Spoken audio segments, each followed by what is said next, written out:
અમારી ચેનલને સબસ્ક્રાઈબ કરો અને બેલ આઇકન પ્રેસ કરો. હેલો વિદ્યાર્થી મિત્રો, આજના વિડીયો લેક્ચરમાં આપણે ધોરણ 10નો યુનિટ 5 જે છે જેનું નામ છે પ્લેઇંગ વિથ ફાયર એટલે કે આગ સાથે રમત, એનો સંપૂર્ણ વિડીયો તમે અમારી ચેનલ પર જોયેલો જ હશે. આજના લેક્ચરમાં આપણે આ પાઠની 3 મહત્ત્વની શોર્ટ નોટ્સ જે આપણી બોર્ડ એક્ઝામ માટે ખૂબ જ મહત્ત્વની છે એની ચર્ચા કરીશું. તો ચાલો ત્યારે એક પછી એક આપણે જોતા જઈએ શોર્ટ નોટ્સ. પ્રથમ શોર્ટ નોટનું નામ છે પાયરોટેકનિક્સ.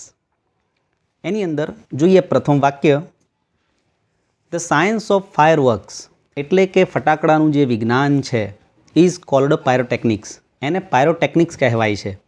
ફટાકડાના વિજ્ઞાનને પાયરોટેકનિક્સ કહેવાય છે. The science of fireworks is called pyrotechnics. ત્યારબાદ it is originated from the Greek word pyre meaning fire and technics meaning an art. એટલે કે તે જે શબ્દ છે પાયરોટેકનિક્સ, એમાં બે શબ્દો છે પાયર અને ટેકનિક્સ. એમાંથી પાયર જે છે જેનો મતલબ થાય છે આગ અને ટેકનિક્સ જેનો મતલબ થાય છે એક કળા. આ શબ્દો ગ્રીક શબ્દમાંથી ઉદ્ભવ્યા છે. ગ્રીક ભાષા જે છે એમાંથી ઉદ્ભવેલા આ બંને શબ્દો છે. ઓકે, ત્યારબાદ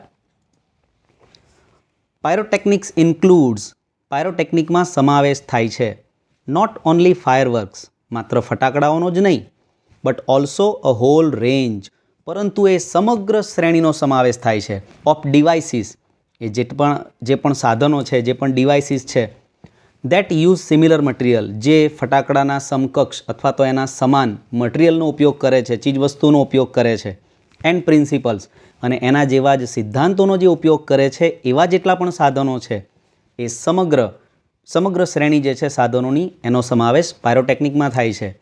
ફ્રોમ સેફ્ટી મેચિસ, દિવાસળીથી લઈને that we use every day, જેનો આપણે દરરોજ ઉપયોગ કરીએ છીએ આપણા ઘરમાં, એ દિવાસળીથી લઈને to solid fuel rocket boosters of the space shuttle, અવકાશયાન જે અવકાશમાં જાય છે અને એ ઉપર લઈ જવા માટે જે રોકેટ બુસ્ટર વપરાય છે, રોકેટ બુસ્ટરની અંદર જે ઘન બળતણ હોય છે એ પણ એક જાતનું પાયરોટેકનિક જ છે. બરાબર, થોડું લાંબુ વાક્ય છે મિત્રો, પણ તમે 2-3 વાર એને રિપીટ કરશો, યાદ કરશો, વારંવાર બોલશો તો ચોક્કસપણે તમને આ વાક્ય પણ યાદ રહી જશે. Pyrotechnics includes not only fireworks but also a whole range of devices that use similar materials and principles from safety matches that we use every day to solid fuel rocket boosters of the space shuttle. Okay, ત્યારબાદ the household match એટલે આપણા ઘર વપરાશની દિવાસળી, match એટલે દિવાસળી, is considered એને ગણવામાં આવે છે અથવા તો એને માનવામાં આવે છે a special pyrotechnic device, એક ખાસ પાયરોટેકનિકનું ઉદાહરણ ગણવામાં આવે છે, સાધન ગણવામાં આવે છે. કેમ દિવાસળીને કેમ એક ખાસ પ્રકારનું પાયરોટેકનિકનું સાધન ગણવામાં આવે છે?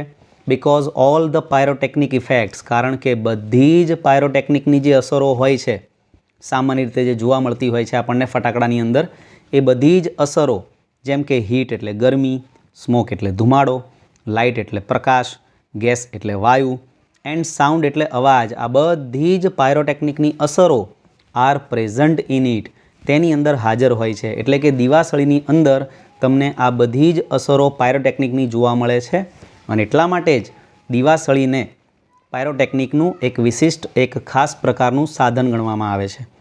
ત્યારબાદ આગળ વધીએ. Next sentence, the Chinese are considered, the Chinese ચીની લોકો, આર કન્સિડર્ડ એમને ગણવામાં આવે છે અથવા તો એમને માનવામાં આવે છે ધ પાયોનિયર્સ ઓફ પાયરોટેકનિક્સ, પાયરોટેકનિક્સના પ્રણેતા ગણવામાં આવે છે કે જેમણે પાયરોટેકનિકની શરૂઆત કરી હતી. Chinese are considered the pioneers of pyrotechnics. ત્યારબાદ next sentence, the greatest danger of pyrotechnics, પાયરોટેકનિકનું સૌથી મોટામાં મોટું ડેન્જર એટલે કે જોખમ, સૌથી મોટો જો ભય હોય પાયરોટેકનિકનો તો એ કયો છે? તો the greatest danger of pyrotechnic is that it deals with fire. પાયરોટેકનિકનું સૌથી મોટામાં મોટું જોખમ એ છે કે ઇટ ડીલ્સ વિથ ફાયર, એમાં આગ સાથે કામ કરવાનું હોય છે, આગ સાથેથી કામ લેવાનું હોય છે, એટલે આ એનું સૌથી મોટામાં મોટું જોખમ છે. બરાબર મિત્રો, તો આ છે આપણી પહેલી શોર્ટ નોટ.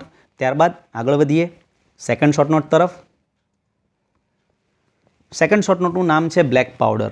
એને બીજી રીતે તમે ગન પાવડર તરીકે પણ ઓળખી શકો. જો પરીક્ષામાં ગન પાવડર પૂછાય છે તો પણ તમારે આ જ શોર્ટ નોટ લખવાની થાય છે. એટલે બ્લેક પાવડર કહો તો પણ આ જ, અને ગન પાવડર પણ આ જ શોર્ટ નોટનું નામ છે. ચાલો ત્યારે જોઈએ એનો પહેલો મુદ્દો. Black powder or gun powder is the basic material. Black powder અથવા તો gun powder is the basic material એ મૂળભૂત પદાર્થ છે, પાયાનો પદાર્થ છે. યુઝડ ઇન ફાયરવર્ક્સ, જે ફટાકડામાં વપરાય છે. ફટાકડામાં વપરાતો મૂળભૂત પદાર્થ, પાયાનો પદાર્થ કે જેનાથી ફટાકડો બને છે એ છે બ્લેક પાવડર અથવા તો ગન પાવડર. ત્યારબાદ second sentence. Some historians say that. Historian એટલે ઇતિહાસકારો. સમ હિસ્ટોરિયન્સ, કેટલાક ઇતિહાસકારો, સે ધેટ, કહે છે કે it was invented in India, તે ભારતમાં શોધાયો હતો. એટલે કે આ જે ગન પાવડર છે કે બ્લેક પાવડર છે એની શોધ ભારતમાં થઈ હતી, કેટલાક ઇતિહાસકારો એવું કહે છે. ત્યારબાદ સુક્રાંતિ રિટન મોર દેન 2000 યર્સ એગો. સુક્રાંતિ નામનો એક ગ્રંથ રિટન મોર દેન 2000 યર્સ એગો, 2000 વર્ષ કરતાં પણ વધારે વર્ષ પહેલાં લખાયેલો એક ગ્રંથ સુક્રાંતિ નામનો હેઝ રેફરન્સીસ, આ ગ્રંથની અંદર ઉલ્લેખ છે, રેફરન્સ છે ટુ વેપન્સ, હથિયારોનો. અને કેવા હથિયારો? Similar to guns and projectile weapons. Similar એટલે જે સમાન છે, ના જેવા છે. ટુ ગન્સ એટલે બંદૂક જેવા, એન્ડ પ્રોજેક્ટાઇલ વેપન્સ, અને તોપ જેવા સાધનો કે તોપ જેવા જે શસ્ત્રો છે એની સમાન શસ્ત્રોનો કે હથિયારોનો સુક્રાંતિ નામના ગ્રંથમાં ઉલ્લેખ છે. અને આ ગ્રંથ ભારતમાં 2000 વર્ષ પહેલાં લખાયેલો છે. ઓકે. ત્યારબાદ હાવેવર, જો કે, the Chinese are generally considered, જો કે ચીની લોકોને જનરલી કન્સિડર્ડ, સામાન્ય રીતે ગણવામાં આવે છે, ધ પાયોનિયર્સ ઓફ પાયરોટેકનિક, પાયરોટેકનિકના પ્રણેતા ગણવામાં આવે છે. કારણ કે આપણા ત્યાં પણ સુક્રાંતિ નામનો ગ્રંથ 2000 વર્ષ પહેલાં લખાયેલો છે, એમાં પણ એનો ઉલ્લેખ છે. પરંતુ દુનિયા આજે ચાઇનીઝ લોકોને, ચીની લોકોને ફટાકડાના પ્રણેતા ગણવામાં આવે છે. એમને કે ભાઈ પાયરોટેકનિકની શરૂઆત કરનારા ચીની લોકો છે. ત્યારબાદ નેક્સ્ટ સેન્ટેન્સ. ઇન 1242, 1242ના વર્ષમાં, એન ઇંગ્લિશ મોન્ક, એક અંગ્રેજ સાધુ જેનું નામ હતું રોજર બેકન, એક અંગ્રેજ સાધુ રોજર બેકન નામનો, તેણે 1242માં revealed the formula for black powder, black powder બનાવવાનો જે નુસ્ખો છે, જે ફોર્મ્યુલા છે એને બહાર પાડ્યો, એને જાહેર કર્યો 1242ના વર્ષમાં. ત્યારબાદ ધ બેઝિક ફોર્મ્યુલા, બેઝિક એટલે પાયાનું અથવા તો મૂળભૂત, ફોર્મ્યુલા એટલે નુસ્ખો, of the black powder or gun powder, આ બ્લેક પાવડર અથવા તો ગન પાવડર બનાવવાનો જે પાયાનો નુસ્ખો છે has remained unchanged for centuries, સદીઓ સુધી એમાં કોઈ પરિવર્તન નથી આવ્યું. એટલે કે અનચેન્જડ રહ્યો છે. રિમેન એટલે રહ્યો છે, અનચેન્જડ એટલે બદલાયા વગરનો. મતલબ કે એ નુસ્ખામાં કોઈ પરિવર્તન, કોઈ બદલાવ કે કોઈ ફેરફાર થયો નથી. વર્ષોથી જે પ્રમાણે બ્લેક પાવડર બને છે એ જ પ્રમાણે આજે પણ બને છે. Okay. Next. It is a blend. તો આ ગન પાવડર એ શું છે, કેવી રીતે બને છે, શેનું મિશ્રણ છે? તો it is a blend of potassium nitrate, તે પોટેશિયમ નાઇટ્રેટ નામની એક વસ્તુ, બીજું છે ચારકોલ એટલે કે કોલસો, એન્ડ સલ્ફર, અને ત્રીજું છે સલ્ફર. આ ત્રણ વસ્તુઓનું બ્લેન્ડ છે એટલે મિશ્રણ છે. In the ratio of 75:15:10 by weight, અને આ ત્રણેયના વજનનું પ્રમાણ 75:15:10, એટલે કે આ મિશ્રણની અંદર 75% ભાગ પોટેશિયમ નાઇટ્રેટ હોય છે, 15% ભાગ ચારકોલ એટલે કોલસો હોય છે, અને 10% ભાગ સલ્ફર હોય છે. આ એનું પ્રમાણ છે. ઓકે મિત્રો, તો આ છે આપણી second short note gun powder અથવા તો બ્લેક પાવડર. ત્યારબાદ આગળ વધીએ ત્રીજી શોર્ટ નોટ તરફ, જેનું ટાઇટલ છે સેફ્ટી પ્રિકોશન્સ, એટલે કે સુરક્ષા માટેના કે સલામતી માટેના પગલાં. ફટાકડા ફોડતી વખતે દરેક વ્યક્તિએ કયા કયા સાવચેતીના પગલાં રાખવા પડે છે કે ધ્યાનમાં લેવા પડે છે એના વિશેની આ શોર્ટ નોટ છે. તમારે પણ ખાસ ધ્યાન રાખવું પડે જ્યારે તમે ફટાકડા ફોડતા હો છો ત્યારે, કે દાઝી ન જવાય અથવા આપણા થકી કોઈ બીજાને નુકસાન ન પહોંચે. તો ચાલો ત્યારે જોઈએ ત્રીજી શોર્ટ નોટ. એનો ફર્સ્ટ મુદ્દો, ફાયરવર્ક શુડ બી સ્ટોર્ડ. ફટાકડાનો આપણે સ્ટોર એટલે કે સંગ્રહ કરવો જોઈએ. હેન્ડલ એટલે એની સાચવણી કે જાળવણી કરવી જોઈએ. એન્ડ લીટ, લાઇટનું ભૂતકૃદન છે લીટ, અને તેને આપણે સળગાવવા જોઈએ વિથ કેર, ખૂબ જ કાળજીપૂર્વક. ફટાકડાનો સંગ્રહ, સાચવણી અને સળગાવવાની ક્રિયા ખૂબ જ કાળજીપૂર્વક, ખૂબ જ ધ્યાનપૂર્વક થવી જોઈએ. ત્યારબાદ દે should never be stored or unpacked. આ જે ફટાકડા છે એના માટે વપરાયું છે દે શુડ નેવર બી સ્ટોર્ડ, એમનો કદી સંગ્રહ ન કરો, ઓર અનપેક અથવા તો એને ખોલો નહીં, નિયર અ ફ્લેમ, આગની જ્વાળાની પાસે, ગેસ સિલિન્ડર, આપણો જે એલપીજી ગેસનો બાટલો હોય છે એની પાસે, ઓર હીટર અથવા તો જે હીટર છે પાણી ગરમ કરવા માટેનું, એની નજીક તમારે ફટાકડાને મૂકવા પણ નહીં અને એને ખોલવા પણ ન જોઈએ. Okay, they should never be stored or unpacked near a flame, gas cylinder or heater. ત્યાર પછી one should never wear long loose clothes. વ્યક્તિએ, અહીંયા વન મતલબ વ્યક્તિ, જે ફટાકડા ફોડે છે એ વ્યક્તિ should never wear long loose clothes, એને લાંબા ઢીલા કપડાં ન પહેરવા જોઈએ, ઓર નાયલોન ક્લોથ્સ અથવા તો નાયલોનના કપડાં ન પહેરવા જોઈએ વેન લાઇટિંગ ક્રેકર્સ, જ્યારે ફટાકડા ફોડતા હોય ત્યારે. એટલે કે ફટાકડા ફોડતી વખતે વ્યક્તિએ લાંબા ઢીલા કપડાં કે પછી નાયલોનના કપડાં ન પહેરવા જોઈએ. નાયલોનના કપડાં ઝડપથી આગ પકડી લેતા હોય છે, જલ્દી સળગી જતા હોય છે, એટલા માટે વ્યક્તિએ ખાસ આ ધ્યાન રાખવું. ઓકે, ત્યારબાદ નેક્સ્ટ મુદ્દો, and since the powder in cracker is poisonous. સિન્સનો મતલબ થાય છે હોવાથી અથવા તો હોવાને કારણે.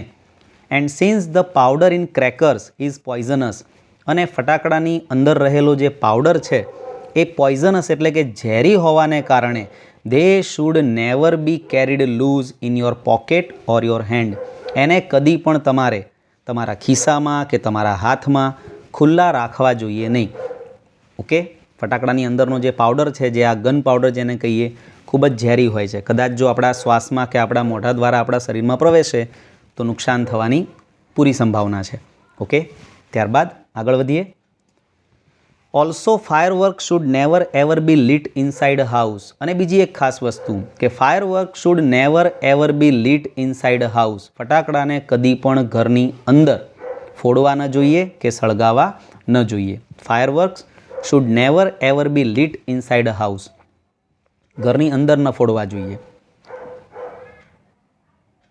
ત્યારબાદ નેક્સ્ટ મુદ્દો, never bend over a firework. ફટાકડાની ઉપર ઝૂકશો નહીં, નમશો નહીં. When you are lighting it, જ્યારે તમે તેને સળગાવી રહ્યા હોય. And never use fireworks to frighten people. અને ફટાકડાનો ઉપયોગ લોકોને ડરાવવા માટે પણ ન કરો. Never use fireworks to frighten people. લોકોને ડરાવવા માટે ફટાકડાનો ઉપયોગ કદી ન કરો. એક તો ફટાકડા ફોડતી વખતે શું ધ્યાન રાખો કે never bend over a firework, કદી પણ ફાયરવર્કની ઉપર ઝૂકશો નહીં, નમશો નહીં. અને never use fireworks to frighten people, લોકોને ડરાવવા માટે પણ એનો ઉપયોગ કદી ન કરશો. ઓકે, નુકસાન થવાની સંભાવના ઘણી વધારે હોય છે. એટલા માટે કોઈ દાઝી જાય તમારા થકી વ્યક્તિ તો પણ બહુ ખરાબ વસ્તુ છે, એટલા માટે આ કદી ન કરો. ત્યાર પછી આગળ વધીએ. નેક્સ્ટ અને લાસ્ટ પોઈન્ટ છે આપણી શોર્ટ નોટનો કે if in spite of being careful, જો કાળજી રાખવા છતાં, ઇફ ઇન્સ્પાઇટ ઓફ એટલે છતાં, બિંગ કેરફુલ એટલે સાવચેત રહેવા છતાં, કાળજી રાખવા છતાં, you do get a burn, તમે દાઝી જાઓ છો, તો શું કરવાનું છે? Go to a doctor. ઘરે ડૉક્ટર નથી બની જવાનું આપણે જવાનું છે ડૉક્ટર પાસે. ઇન્સ્ટેડ ઓફ એપ્લાઇંગ ઓઇલ, તેલ લગાવવાને બદલે, ઓર ઓઇન્ટમેન્ટ એટલે કોઈ પણ મલમ, આપણે ઘરગથ્થુ જે ઉપચાર છે કે ઘરેલું ઉપચાર છે એ કરવાને બદલે આપણે સીધું જ એ દાઝેલા વ્યક્તિને ડૉક્ટર પાસે લઈ જવો જરૂરી છે. કારણ કે ડૉક્ટરને ખબર પડે છે કે એમાં કયા ઇલાજની જરૂર છે. એટલે આપણે ઘરે જાતે ડૉક્ટર બની જવાની જરૂર નથી જ્યારે આવી કોઈ ઘટના બને છે ત્યારે. એના કરતાં આપણે સીધું ડૉક્ટર પાસે જવાનું છે. ઓકે મિત્રો, તો આ છે આ 3 અગત્યની, મહત્ત્વની, ખૂબ જ આઈએમપી કહી શકાય એવી શોર્ટ નોટ્સ. આશા રાખું છું કે તમને આ વિડીયો પસંદ આવ્યો હશે. તો ચોક્કસપણે વિડીયોને લાઇક કરવાનું નહીં ભૂલતા અને તમારા મિત્રોને, તમારા મિત્ર વર્તુળમાં, તમારી સ્કૂલમાં જે પણ તમારા મિત્રો છે એને પણ આ વિડીયો ચોક્કસપણે શેર કરજો. Good bye.